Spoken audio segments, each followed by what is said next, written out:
Talk about the race for the league title in just a moment, but he is now out there on his own as a manager when it comes to League Cup titles. He has now won 5. And the other thing as well, Micah, in cup finals in general, he has won 18 out of 22. He's a master, isn't he? Which is, I mean, that is a phenomenal record, isn't it? And that's why he's so incredible in what he does, the way he plays football, the way he approaches the game, the way he always wants to win the game. You know, when you see other coaches tactically will go maybe into a defensive formation or wait, no matter what, he wants to win football with attacking football. And there was that game when he went to a 5 at the back at Arsenal, wasn't there?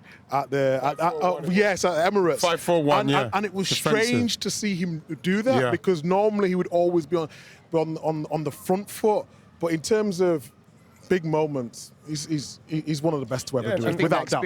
Sorry. No, I was going to say, and a coach of his stature, he's not stuck to one, you know what I mean, one formation. If he feels he has to come to Arsenal and he's Man City and he play 5-4-1, he'll play 5-4-1. But you can see him at the sideline here. It means the world to him.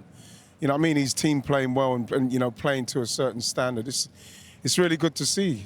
It's really good to see. He won't let them rest on anything. Because you can kind of look at the different levels of why he's pleased about today, whether it be simply winning a trophy, which is what they're all in it for, whether it be the new players that he's talked about, whether it be, you know, his relationship with Mikel Arteta, and then the league title race as well. He played it down when he was asked a question about the league title. Yeah. Now, don't get me wrong, of course you'd rather be in Arsenal's dressing room. You've got a 9-point buffer, but that can quickly change. And what I feel if Arsenal would have won today, I just think that would have put Manchester City to bed. Now, it's just asked a question. The pressure will just ramp up just that extra little bit. There was a bit of a break now, obviously, with the internationals, and it gives Arsenal a lot of thinking time. That they are the favourites, and rightly so, and I still think they will win it. But it just changes the dynamic. For a team that hasn't got across the line, now you've really asked the question, OK, we're coming after you.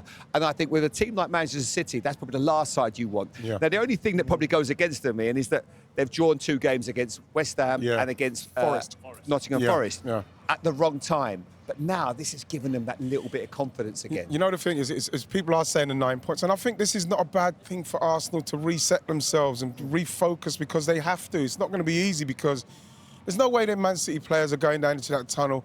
This is 9 points, but then they've got a game in hand and they've got to play them. It can go down to 3, and then all of a sudden the pressure really turns up.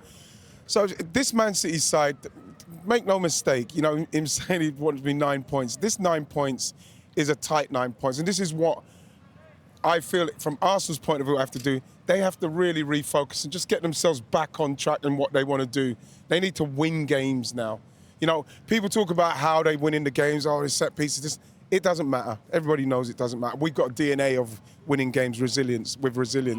They've got to kick into that, because I think this team, they know it's not over. It's not over.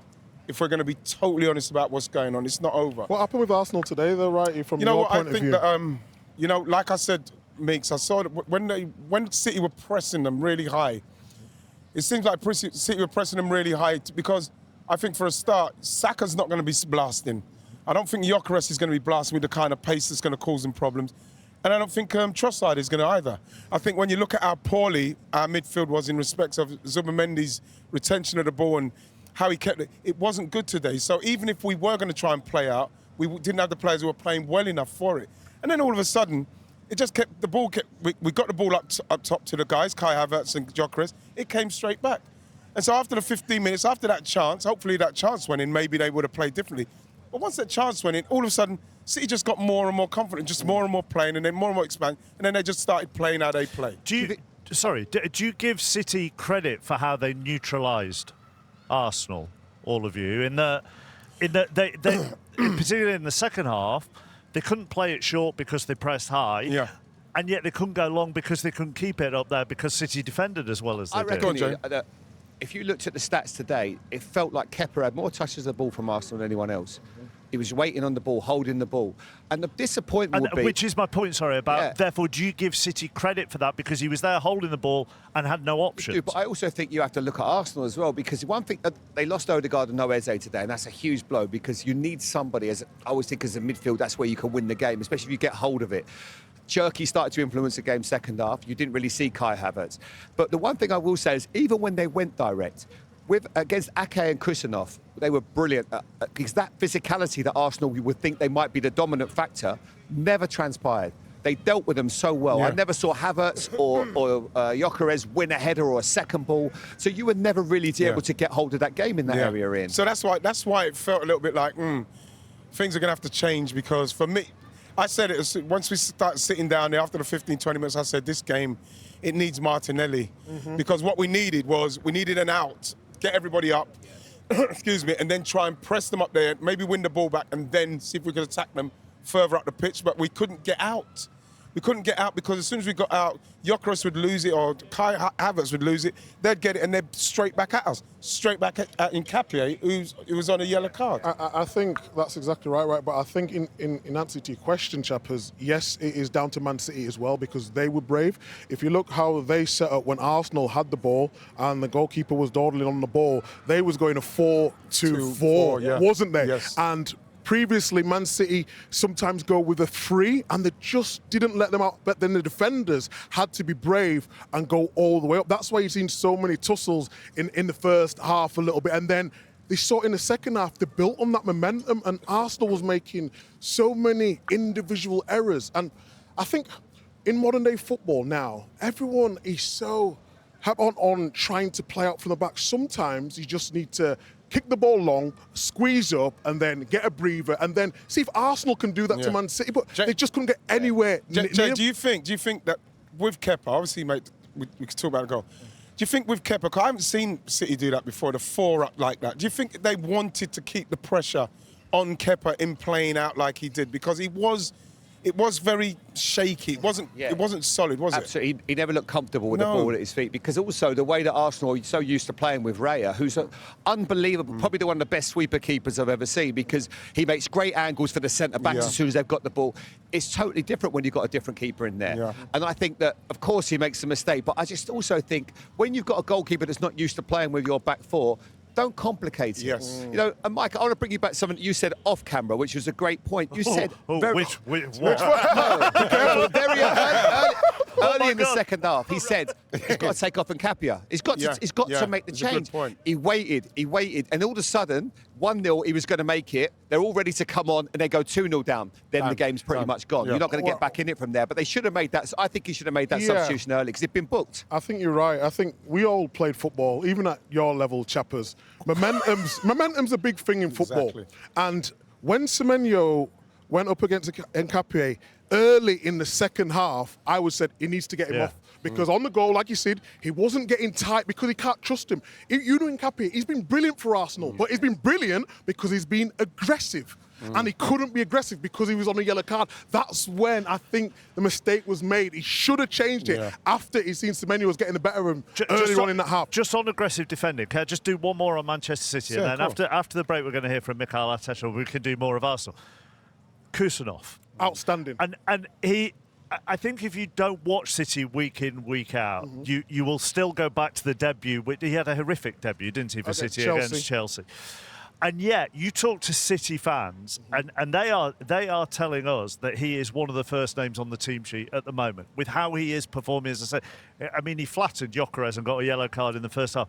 But he does look transformed. Yeah, but you have to look at the setup. When you watch City play, and that's why Kyle Walker was so important, City have so many men forward at a time in the game where if your positioning is not right, you will get exposed, and that's why I miss Kyle Walker. Núñez went into right back, but Kusanov, because of his pace now, you see him, he's starting to read the game. He played unbelievable against Real Madrid.